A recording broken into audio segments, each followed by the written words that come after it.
یہ والا لگا دو.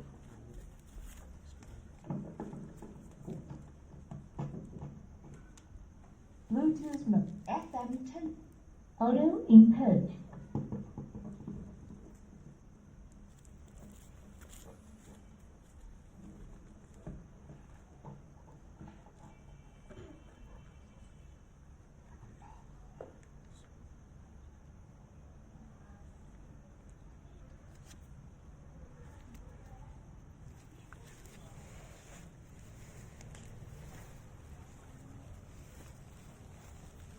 الحمد لله وكفى والصلاة والسلام على من لا نبي بعده.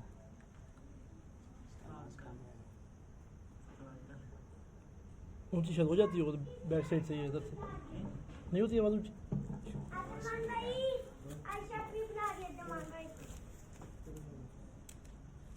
Bluetooth mode.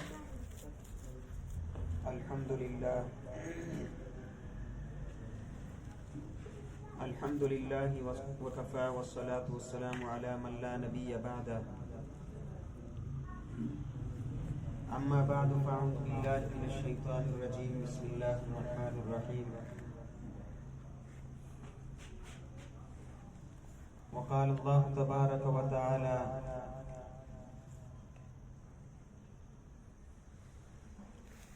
وقال الرسول يا رب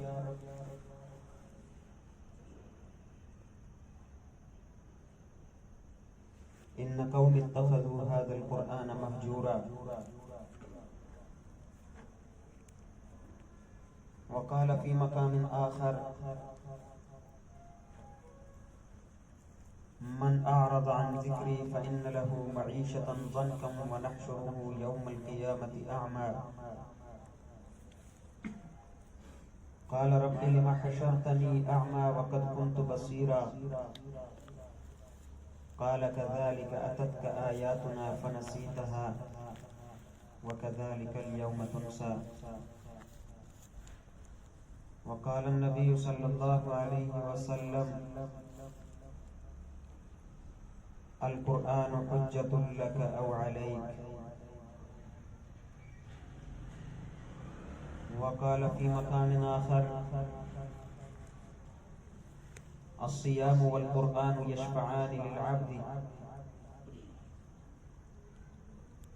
يقول الصيام يا رب إني منعته الطعام بالنهار فشفعني فيه.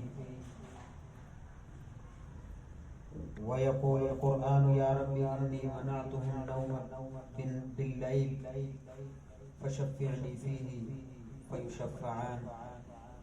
أو كما قال النبي صلى الله عليه وسلم. معزز سامعین گرامی، اللہ تبارک و تعالیٰ کا احسان ہے اور اللہ تبارک و تعالیٰ کا فضل ہوا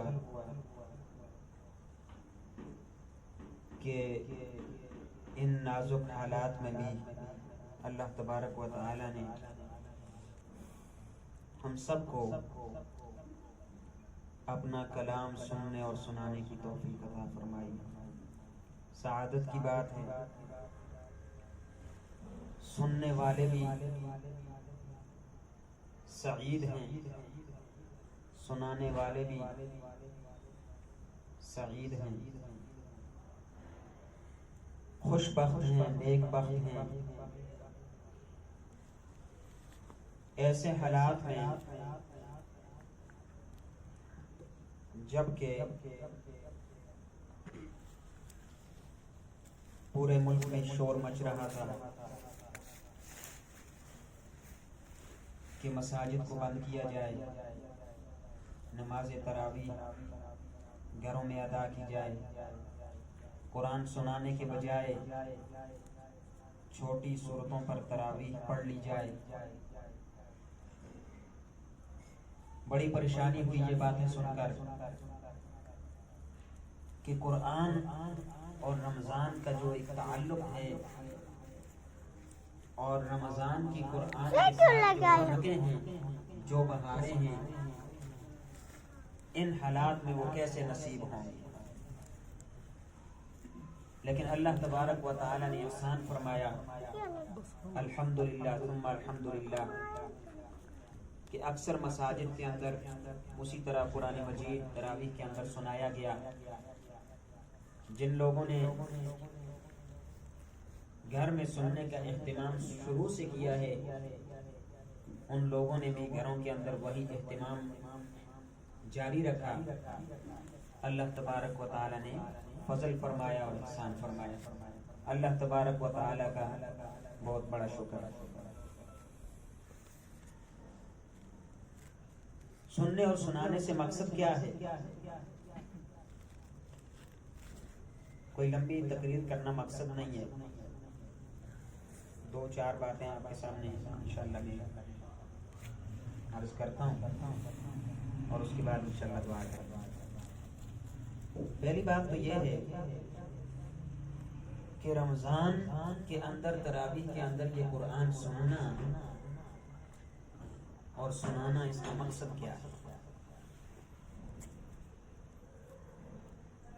مقصد اس سے یہ ہے کہ جس طرح رمضان اور قرآن کا آپس میں تعلق ہے، اسی طرح انسان کا، مسلمان کا قرآن کے ساتھ تعلق قائم ہو جائے۔ تعلق کیسے قائم ہوتا ہے؟ یہ عام بات ہے کہ جس انسان کے ساتھ کسی کا تعلق ہوتا ہے، اس تعلق کے کچھ تقاضے ہوتے ہیں۔ مثلا میں کہتا ہوں فلاں آدمی کے ساتھ میرا تعلق ہے، دوستی کا تعلق ہے، تو اس تعلق کا کچھ تقاضا ہے کہ وہ تعلق ہمارے درمیان کیوں قائم ہوا ہے، اس کی بنیاد کیا ہے، اس کا مقصد کیا ہے۔ اسی طرح قرآن کے ساتھ انسان کا جو تعلق ہے، اس کا مقصد یہ ہے کہ قرآن کو زندگی کے تمام مسائل میں اور تمام معاملات میں انسان اپنے سامنے رکھے اور اس سے رہنمائی لے اور قرآن سے راستہ پوچھ کر چلے کہ یہ رحمان کا راستہ ہے یا شیطان کا راستہ ہے۔ یہ رہنمائی کون کرے گا؟ یہ رہنمائی قرآن مجید کرے گا۔ قرآن بتائے گا کہ جس راستے پر آپ چل رہے ہیں، یہ راستہ رحمان کا راستہ ہے یا قرآن کا راستہ، شیطان کا راستہ ہے۔ یہ رہنمائی قرآن کرے گا۔ اب اس تعلق کے بعد دوسری بات یہ عرض کرنی ہے کہ اس تعلق کے تقاضے کو جن لوگوں نے پورا کیا ان کو انعام کیا ملے گا، اور جنہوں نے پورا نہیں کیا ان کا نقصان کیا ہوگا۔ اپنی طرف سے اندازے نہیں لگائے جا سکتے۔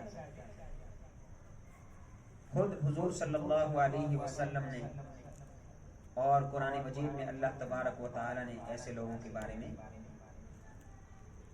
جو ان کی فضیلت ہے یا جو اس پر وعید ہے وہ بیان فرما دیا۔ تو جو لوگ قرآن کے ساتھ اپنا تعلق قائم کرتے ہیں اور زندگی میں اس کو اپنے سامنے رکھ کر اس پر عمل کرتے ہیں، اس سے رہنمائی لیتے ہیں، اس کے احکامات پر عمل کرتے ہیں، پس پشت نہیں ڈالتے، ان کے بارے میں حضور صلی اللہ علیہ وسلم نے فرمایا الصیام والقرآن یشفعان للعبد،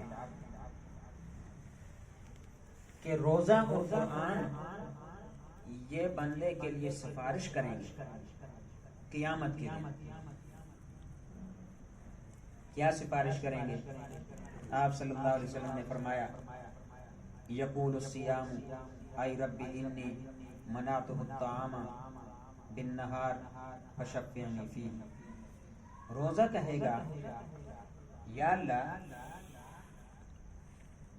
تیری رضا کے لیے اس نے میرا خیال رکھا، تو نے حلال چیزیں کھانے سے اس کو منع فرما دیا، یہ منع ہو گیا۔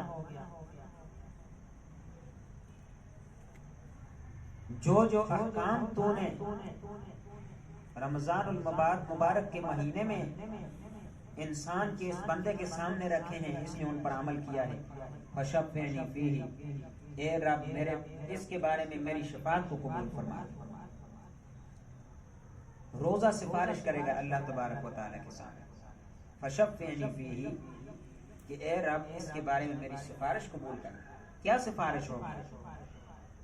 یا اللہ اس کی مغفرت فرما۔ پھر قرآن آئے گا، سرور کائنات صلی اللہ علیہ وسلم نے فرمایا وَيَقُولُ الْقُرْآنُ اَيْ رَبِّ إِنِّي مَنَعْتُهُ النَّوْمَ بِاللَّيْلِ فَشَفِّعْنِي فِيهِ، کہ اے رب تیرے اس بندے کو میں نے راتوں کو نیند سے روکے رکھا، نیند آ رہی تھی لیکن تیرا حکم تھا کہ رات کو تراویح ادا کرنی ہے، اس نے تراویح میں کھڑے ہو کر مجھے سنا اور میرے احکامات پر عمل بھی کرتا رہا، اے رب اس کے بارے میں میری شفاعت کو قبول فرما لی۔ آخر میں حضور صلی اللہ علیہ وسلم نے فرمایا یہ ایسے دو سفارشی ہیں فیشفعان، فرمایا ان دونوں کی شفاعت اللہ تبارک و تعالی قبول فرمائے گا۔ قرآن بھی مغفرت کے لیے سفارش کرے گا، روزہ بھی سفارش کرے گا، اور آپ صلی اللہ علیہ وسلم نے فرمایا ان کی شفاعت قبول کر لی جائے گی۔ تو قرآن سننے والے، سنانے والے، روزہ رکھنے والے، یہ لوگ ایسے لوگ ہیں، عظیم لوگ ہیں کہ قرآن اور روزہ ان کے لیے شفاعت کریں گے، مغفرت طلب کریں گے اللہ تبارک و تعالی سے، اور اللہ تبارک و تعالی ان کو وہ انعام عطا فرمائیں گے کہ قیامت کے دن ان کی مغفرت فرما لیں گے۔ بہت بڑا انعام ہے۔ یہ تو وہ لوگ ہیں جنہوں نے قرآن کو پس پشت نہیں ڈالا بلکہ اپنی زندگی میں اس کو سامنے رکھا اور اس کے احکامات کے مطابق عمل کیے، اور روزہ بھی رکھا اور تراویح کے اندر قرآن کو بھی سنا۔ من قام رمضان ایمانا واحتسابا غفر له ما تقدم من ذنبه، آپ صلی اللہ علیہ وسلم نے فرمایا جو آدمی تراویح کی نماز ادا کرتا ہے، قیام اللیل سے مراد یہاں تراویح ہے، اور ثواب کی نیت سے اللہ کی رضا کے لیے، تو اللہ تبارک و تعالی اس کے پچھلے سارے گناہ معاف فرما دیتا ہے۔ یہ فضیلت کی بات ہے۔ اچھا، دوسرے لوگ جو قرآن کے احکامات سے روگردانی کرتے ہیں، روزے کا خیال نہیں رکھتے اور قرآن کے احکامات پر عمل نہیں کرتے، اس کو پس پشت ڈال دیتے ہیں، اپنی مرضی سے چلتے ہیں، ہمارے جیسے نام کے مسلمان، ان کے بارے میں اللہ تبارک و تعالی کیا فرماتے ہیں؟ فرمایا من اعرض عن ذکری فإن له معیشة ضنکا ونحشره یوم القیامت اعمی، فرمایا اللہ تبارک و تعالی نے کہ جو لوگ میرے ذکر سے اعراض کرتے ہیں، قرآن مجید سے اعراض کرتے ہیں، اس کے احکامات پر عمل نہیں کرتے، بس پشت ڈالا ہوا ہے، اس کے پڑھنے کے لیے ٹائم ہی نہیں، فرمایا اس کو دو سزائیں ملے گی، دو سزائیں، ایک دنیا میں، ایک آخرت۔ قرآن نے اس کو ذکر کیا، دنیا میں یہ ہے، فرمایا فَإِنَّ لَهُ مَعِيشَةً ضَنْكًا وَنَحْشُرُهُ يَوْمَ الْقِيَامَةِ أَعْمَى، دنیا کی سزا یہ ہے کہ میں دنیا کی زندگی اس کی تنگ کرتا ہوں، سب کچھ ہونے کے باوجود سکون نہیں ہوگا، دنیا کی زندگی تنگ ہو جائے گی، عذاب بن جائے گی اس کے لیے، اور یہ کہے گا کہ میں پریشان ہوں، میں مصیبت زدہ ہوں، میرے حالات ٹھیک نہیں، سب کچھ ہونے کے باوجود اللہ تبارک و تعالی اطمینان کو چھین لیں گے، زندگی تنگ ہو جائے۔ اللہ تبارک و تعالی ہم سب کو بچائے اس سزا سے، اور سکون اور دلوں کا چین اللہ تبارک و تعالی نصیب فرمائے اپنے کلام کی وجہ سے۔ تو دنیا کی زندگی اس آدمی کی تنگ ہو جائے گی جو قرآن کے احکامات کو چھوڑ دیتا ہے۔ آج ہم دیکھیں، ہم سارے پریشان ہیں، مصیبت زدہ ہیں، اور ہم کہتے ہیں ہماری حالات درست نہیں ہیں، ہر بندہ پریشان ہے اور خصوصاً مسلمان پریشان ہے، اس کی وجہ یہ ہے کہ قرآن کے احکامات کو پس پش ڈال دیا ہے اور اس پر عمل نہیں ہو رہا۔ اور دوسری سزا کیا ملے گی جو آخرت میں ملے گی قیامت کے دن؟ فرمایا وَنَحْشُرُهُ يَوْمَ الْقِيَامَةِ أَعْمَى۔ اللہ تبارک و تعالیٰ نے فرمایا کہ دنیا میں تو یہ سزا ملے گی کہ زندگی تنگ ہو جائے گی اور آخرت بھی اس کے لیے کوئی اچھی نہیں ہوگی۔ فرمایا ہم اس کو قیامت کے دن اندھا کر کے اٹھائیں گے، اس کا حشر اس حالت میں ہوگا کہ وہ اندھا ہوگا۔ اب دنیا میں تو چونکہ دیکھا کرتا تھا، نابینا نہیں تھا، اندھا نہیں تھا، اب پریشان ہو جائے گا، پریشانی کی حالت میں اپنے رب سے پوچھے گا رب لما حشرتنی اعمی وقد كنت بصیرا۔ فرمایا کہ اللہ کیوں مجھے اندھا کر کے اٹھایا؟ دنیا میں تمہیں دیکھا کرتا تھا، میری نظر ٹھیک تھی، آج کیا وجہ ہے کہ میں اندھا ہو کر اٹھاؤں؟ اللہ تبارک و تعالی فرمائیں گے کذالک اتتک آیاتنا فنسیتها وکذالک اليوم تنسی۔ فرمایا اس وجہ سے تیری یہ حالت ہے کہ دنیا میں میرے کلام کے احکامات تیرے سامنے آیا کرتے تھے، میری نشانیاں آیا کرتی تھی، میرا قرآن آیا کرتا تھا، تو نے اس کو بلا دیا تھا، تو نے اس کو پس پش ڈالا ہوا تھا، تو نے اس کو چھوڑ دیا تھا، تو نے یہ سمجھا کہ دین صرف نماز پڑھنے کا نام ہے، صرف روزہ رکھنے کا، حج اور زکوٰۃ دینے کا نام ہے۔ معاملات میں تو نے قرآن کو سامنے نہیں رکھا، تو نے خرید و فروخت قرآنی احکامات کے مطابق نہیں کی، حضور صلی اللہ علیہ وسلم کے طریقے کے مطابق نہیں کی، میری آیات کو تو نے بلا دیا تھا۔ وَكَذَلِكَ الْيَوْمَ تُنْسَى۔ فرمایا آج ہم تجھے بھی بلا چکے۔ اب بتاؤ ایک سہارا ہے، قیامت کے دن اللہ تبارک و تعالی کے علاوہ کوئی اور سہارا نہیں ہے۔ اگر رب بھی ہمیں بلا دے تو بتاؤ کوئی اور سہارا ہے ہمارا؟ نہیں۔ فرمایا یوم یقوم الروح والملائکۃ صفا لا یتکلمون الا من اذن له الرحمن وقال صوابا۔ ایسا دن ہوگا کہ کسی کی جرت نہیں ہوگی کہ رحمان کے سامنے بات تو کرے، بات نہیں کر سکے گا۔ الا من اذن له الرحمن، مگر وہ آدمی بولے گا جس کو رحمان کی طرف سے اجازت ہوگی، لیکن وہ بھی ادھر ادھر کی بات نہیں کرے گا۔ فرمایا وقال صوابا، درست بات کرے گا، ہیر پھیر نہیں کر سکے گا۔ تو ایسے دن میں اگر اللہ تبارک و تعالی ہمیں بلا دے تو بھائیو ہمارا کوئی سہارا نہیں ہوگا۔ اس لیے قرآن سننے اور سنانے کا مقصد یہ ہوتا ہے کہ اس کے ساتھ ہمارا تعلق قائم ہو جائے، اور جس طرح رمضان میں ہم قرآن کو سنتے سناتے ہیں، پڑھتے ہیں، اسی طرح رمضان کے علاوہ بھی ہمارا یہ معمول بن جائے۔ تو معمول بنائیں گے نا انشاءاللہ؟ آسان ہے، شریعت یہ تقاضا نہیں کرتی کہ انسان پورا دن مسجد میں تسبیح لے کر بیٹھ جائے اور تسبیح پھیرتا رہے، نماز پڑھتا رہے، قرآن پڑھتا رہے، یا جو ہے نا دنیا کے معاملات کو چھوڑ کر انسان الگ ہو جائے، پہاڑوں پہ چلا جائے، وہاں جا کے اللہ کی عبادت شروع کر دے۔ نہیں، شریعت کا یہ تقاضا نہیں۔ اور خصوصاً آپ صلی اللہ علیہ وسلم نے فرمایا لا رہبانیت فی الاسلام، رہبانیت اسلام میں نہیں ہے کہ تم دنیا کو چھوڑ کر بالکل الگ پہاڑوں پر چلے جاؤ اور وہاں اللہ کی عبادت میں مصروف ہو جاؤ۔ فرمایا نہیں، یہ عیسائیوں کا طریقہ تھا، یہ یہودیوں کا طریقہ تھا۔ اللہ تبارک و تعالی نے رہبانیت کو اسلام سے ختم کر دیا۔ فرمایا وَلَا تَنْسَ نَصِيبَكَ مِنَ الدُّنْيَا، کہ ٹھیک ہے تم نے آخرت کے لیے اعمال کرنے ہیں، آخرت تمہارا مقصد ہے، لیکن ضرورت کی حد تک دنیا کو بھی تم نے نہیں بھولنا ہے. وَلَا تَنْسَ نَصِيبَكَ مِنَ الدُّنْيَا. لیکن ہمارے یہاں یہ ہوتا ہے کہ ہم نے دنیا کو مقصد بنا لیا اور آخرت کا کام اس وقت ہم کرتے ہیں جب ہمارے پاس وقت ہوتا ہے. جب وقت نہیں ہوتا ہے پھر نہیں کرنا.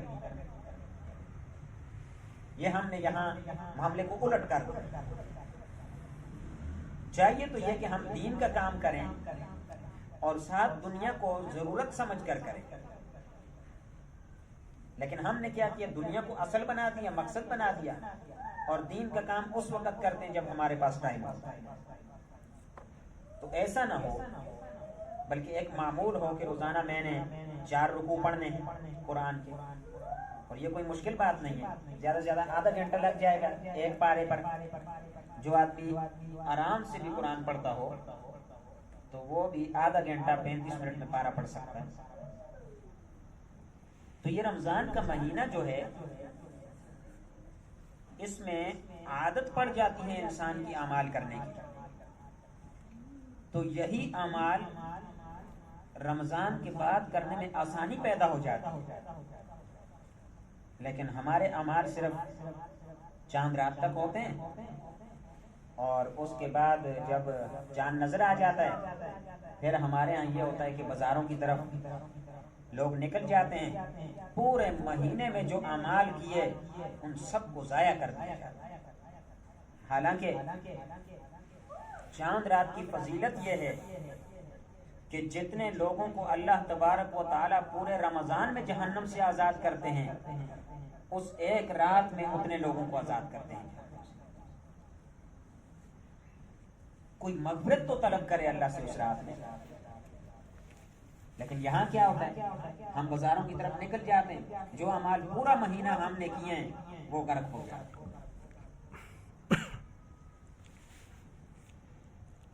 اور رمضان کے پورے مہینے میں ہم بازار نہیں جائیں گے. چاند رات میں خواہ مخواہ بازار میں جانا ہے، کوئی کام ہو یا نہ ہو. اس لیے بازار جانے سے اجتناب کریں. حضور صلی اللہ علیہ وسلم نے فرمایا کہ اللہ تبارک و تعالیٰ کے ہاں سب سے محبوب جگہ مسجدیں ہیں اور سب سے مبغوض ترین جگہ بازار ہیں. تو جن جگہوں کو حضور صلی اللہ علیہ وسلم نے ناپسند فرمایا وہاں جانا کوئی اچھا ہے. ہاں ضروری کام ہو تو بازار بھی جا سکتے ہیں. جیسے کہ انبیاء جب بازار کسی کام کے لیے جاتے تھے تو ان کی قوم والے اعتراض کرتے تھے، مال حاضر رسول یاکل الطعام و یمشی فی الاسواق، کہ اس رسول کو کیا ہو گیا، یہ تو کھانا بھی کھاتا ہے. یعنی لوگ یہ سمجھتے تھے وہ لوگ کہ رسول ایسا ہونا چاہیے جو کھانا نہ کھائے، فرشتہ ہو اور بازاروں میں نہ جائے. مال حاضر رسول یاکل الطعام و یمشی فی الاسواق، اس رسول کو کیا ہو گیا کہ کھانا بھی کھاتا ہے اور بازار بھی جاتا ہے. تو جا سکتے ہیں ضرورت کے لیے لیکن بغیر ضرورت کے نہیں. اللہ حضور صلی اللہ علیہ وسلم نے ناپسند فرمایا بازار اور مسجد کو محبوب فرمایا ہے. دوسری بات یہ ہے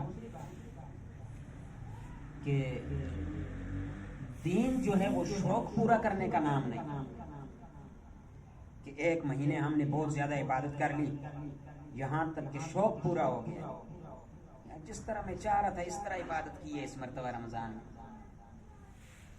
شوق پورا ہو. دین شوق پورا کرنے کا نام نہیں ہے، دین اتباع رسول کا نام ہے. حضور صلی اللہ علیہ وسلم کی اتباع کا نام دین ہے. نہ یہ کہ شوق پورا کیا جائے، ایک رات حضرت جی کھڑے ہو گئے پورے 100 نفل پڑھ لیے اور دوسرے دن سوئے رہے. یہ عمل اللہ کو پسند نہیں. فرمایا احب الاعمال الی اللہ ادومها وان قل، حدیث میں فرمایا کہ اللہ کے ہاں محبوب ترین عمل وہ ہے جو دائمی ہو اگرچہ کم ہو. ایک آدمی روزانہ 2 رکعت نفل پڑھتا ہے، اس کا معمول ہے، ہمیشہ پڑھتا ہے. یہ آدمی بہتر ہے اس آدمی سے جو 1 مہینہ 100 رکعت نماز نفل پڑھتا ہے روزانہ اور 1 مہینے کے بعد چھٹی کر لیتا ہے. شریعت کے مزاج کو سمجھنا چاہیے. اور عبادت بھی اتنی ہو کہ جتنی انسان کے اندر طاقت ہو. بات آگے بڑھ رہی ہے. ایک حدیث آپ کو سناتا ہوں. حضور صلی اللہ علیہ وسلم نے ایک مرتبہ مسجد نبوی میں تشریف لائے تو دیکھا کہ ستونوں کے درمیان رسی باندھی ہوئی ہے. رسی ستونوں کے درمیان باندھی ہے. آپ نے پوچھا یہ کیا ہے؟ فرمایا کہ حضرت زینب رضی اللہ تعالی عنہ وہ رات کو یہاں قیام فرماتی ہیں، جب تھک جاتی ہیں تو اس رسی کے ساتھ سہارا لیتی ہیں. آپ صلی اللہ علیہ وسلم نے فرمایا یہ کیا ہے، کھولو اس کو. پھر فرمایا کہ عمل اس وقت کرو جب تم چست ہو، اور جب سستی آ جائے، بدن میں فتور آ جائے تو پھر عمل کو چھوڑ دو. اب نیند میں پتہ ہی نہیں ہے بندہ کیا پڑھ رہا ہے، ایسا عمل نہیں چاہیے. خود بخاری شریف کی روایت حضور علیہ السلام کے بارے میں آتا ہے کہ آپ رمضان اور غیر رمضان میں 11 رکعت سے زیادہ نہیں پڑھتے.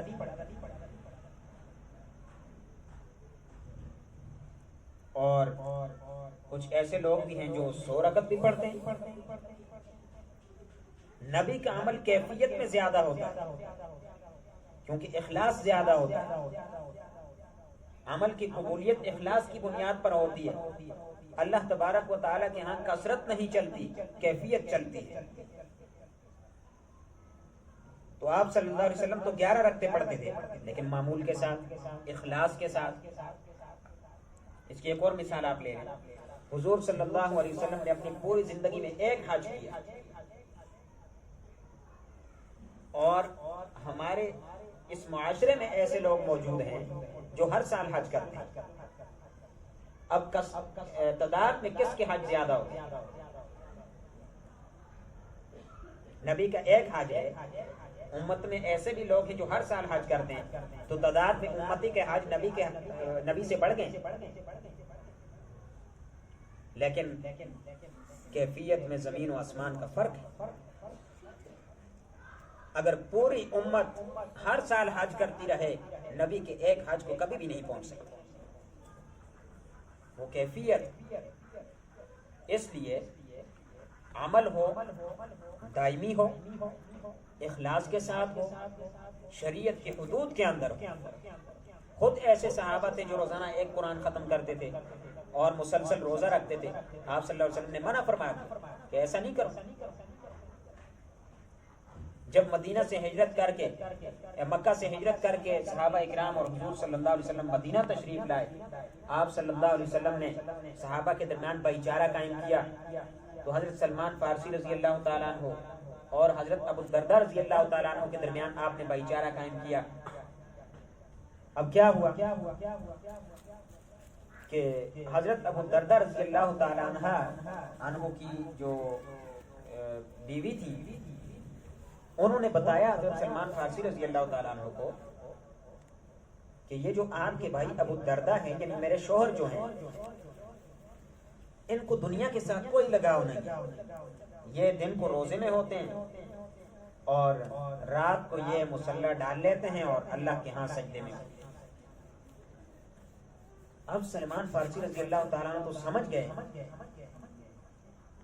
کہ معاملہ شریعت میں ایسے نہیں ہونا چاہیے.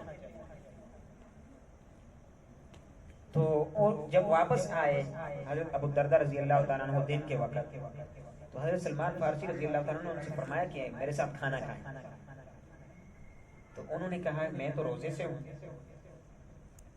فرمایا کہ چھوڑو روزہ، آپ نہیں کھاؤ گے تو میں بھی کھانا نہیں کھاؤں گا. اب ان کو کھانا کھلا دیا.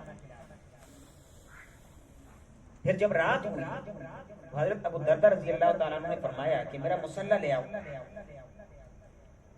حضرت سلمان فارسی رضی اللہ تعالیٰ نے فرمایا کہ نہیں، ابھی نماز کا ٹائم نہیں ہوا، نوافل پڑھنے کا ٹائم نہیں ہوا. جب ٹائم ہوگا تو میں آپ کو بتا دوں گا، اس وقت پڑھنے. اب ان کو سلا دیا. تھوڑی دیر کے بعد پھر اٹھنے لگے. فرمایا کہ نہیں، ابھی بھی ٹائم نہیں ہوا. جب رات کا آخری پہر ہوا، اس وقت حضرت سلمان فارسی رضی اللہ تعالیٰ نے ان سے فرمایا کہ ابھی اٹھو اور اللہ تبارک و تعالیٰ کے سامنے کھڑے ہو جاؤ اور نماز پڑھو. یعنی وہ جو ہمیشہ روزہ رکھتے تھے اس سے بھی ان کو منع فرما دیا, اور جو مسلسل پوری رات وہ نماز پڑھتے تھے اس سے بھی منع فرما دیا. اب جب یہ خبر حضور صلی اللہ علیہ وسلم کے سامنے پہنچی, آپ صلی اللہ علیہ وسلم نے فرمایا صدق سلمان, سلمان فارسی نے صحیح کہا. عبادت کا طریقہ یہ ہے کہ آپ اس وقت عبادت کرو جب آپ چست ہو, اور اتنی عبادت کرو جو آپ دائمی کر سکو. تو انشاءاللہ یہ معمول اپنا بنا لیں کہ روزانہ قرآن جتنا ہو سکے آسانی کے ساتھ, جو آپ سمجھتے ہیں کہ میں معمول سے انشاءاللہ پڑھ لوں گا, 1 رکوع ہو, 2 رکوع ہو, 1 پارہ ہو, 2 پارے ہوں, جتنا بھی, لیکن معمول کے ساتھ. تو یہ عہد کر لیں کہ ہم نے رمضان کے بعد بھی پڑھنا ہے انشاءاللہ. اور دوسرا, رات کی نماز اللہ تبارک و تعالیٰ کو بہت زیادہ پسند ہے. حدیث میں آتا ہے کہ آخری پہر میں اللہ تبارک و تعالیٰ آسمان دنیا پر آ جاتے ہیں, اور اللہ تبارک و تعالیٰ کی طرف سے ایک پکارنے والا پکارتا ہے کہ ہے کوئی ایسا جو مجھ سے مغفرت طلب کرے, میں اس کی مغفرت کروں, ہے کوئی مانگے میں اس کو عطا کروں. تو ایسے وقت میں رات کے آخری پہر میں عبادت کرنا, اللہ تبارک و تعالیٰ کے سامنے سجدے کرنا, یہ اللہ تبارک و تعالیٰ کو بہت زیادہ پسند ہے. حضرت عبداللہ ابن عمر رضی اللہ تعالیٰ کے بارے میں آتا ہے کہ انہوں نے ایک خواب دیکھا کہ 2 آدمی ان کو لے کر چلتے ہیں جہنم کی طرف. تو راستے میں ایک اور آدمی ملتا ہے, تو وہ حضرت عبداللہ ابن عمر رضی اللہ تعالیٰ عنہ سے کہتا ہے, خواب میں کہتا ہے کہ ڈرو نہیں آپ. اب جب لے کے جاتے ہیں تو فرمایا کہ میں نے جہنم کی آگ کو دیکھا کہ اس کے شعلے آپس میں لپٹ رہے ہیں, لیکن وہ دوسرا فرشتہ جو ہے یا آدمی ہے تو وہ تسلی دے رہا ہے کہ آپ ڈرو نہیں. بس یہ دیکھ کر ان کی آنکھ کھل جاتی ہے. صبح جب خواب, حضور صلی اللہ علیہ وسلم نماز کے بعد بیٹھا کرتے تھے کہ کسی نے خواب دیکھا ہے تو بتاؤ, تو انہوں نے اس وقت تو نہیں بتایا. پھر عبداللہ ابن عمر رضی اللہ تعالیٰ عنہ کی بہن حضرت حفصہ رضی اللہ تعالیٰ عنہ حضور اسلام کے نکاح میں تھی, ازواج مطہرات میں سے, تو ان کو بتایا کہ میں نے یہ خواب دیکھا. اب حضور صلی اللہ علیہ وسلم جب تشریف لائے تو حضرت حفصہ رضی اللہ تعالیٰ عنہ نے وہ خواب عبداللہ ابن عمر کا رضی اللہ تعالیٰ عنہ کا وہ حضور صلی اللہ علیہ وسلم کے سامنے سنایا کہ انہوں نے یہ خواب دیکھا. آپ نے فرمایا نعم الرجل عبداللہ لو کان یصلی باللیل, کہ عبداللہ بہت اچھا آدمی ہے, کاش کہ رات کی نماز پڑھے. فرماتے ہیں عبداللہ ابن عمر کہ اس وقت سے پوری زندگی میں نے رات کی نماز یعنی تہجد کی نماز کو میں نے نہیں چھوڑا. بہت بڑی فضیلت ہے. حدیث میں آتا ہے شیطان جب آدمی سوتا ہے رات کو تو شیطان 3 گیریں لگاتا ہے اس کے سر پر, اور ہر گرہ لگاتے وقت وہ کہتا ہے علیک اللیل طویل فرقد, کہ تیرے اوپر بڑی لمبی رات ہے, سو جا آرام سے. سلا دیتے اس کو. فرمایا کہ اگر آدمی رات کے وقت اٹھتا ہے اور ذکر کرتا ہے تو ایک گرہ کھل جاتی ہے, جب وضو کرتا ہے دوسری گرہ کھل جاتی ہے, اور جب وہ اللہ کے سامنے نماز کے لیے کھڑا ہوتا ہے, نماز پڑھتا ہے, تو تیسری گرہ بھی کھل جاتی ہے. فَأَصْبَحَ نَشِيطًا طَيِّبَ النَّفْسِ, فرمایا کہ ایسا آدمی چست ہو جاتا ہے, مضبوط ہوتا ہے. وَإِلَّا فَأَصْبَحَ خَبِيثَ النَّفْسِ